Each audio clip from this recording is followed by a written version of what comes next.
আমার দেবতা বা শিবিরের কাছে এই প্রার্থনা ব্যক্ত করি, হে দীনবন্ধু দয়াল হরি,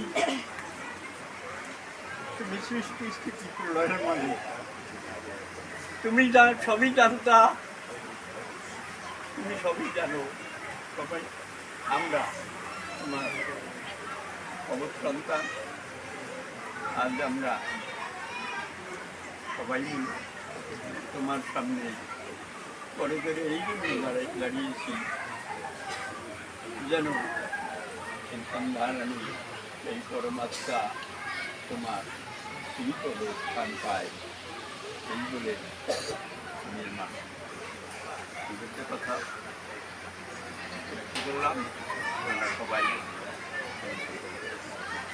নিজের নিজের মতন দেবতার কাছে তার পরমাত্মাকে